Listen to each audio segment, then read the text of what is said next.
साचा धरो साई प्रेमा गळाया अहंता नमस्कार साष्टांग श्री साईनाथा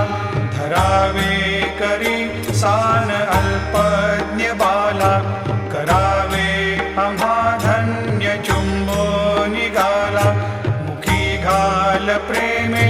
खरा ग्रास आता नमस्कार साष्टांग श्री साईनाथा सुराधिक ज्यांच्या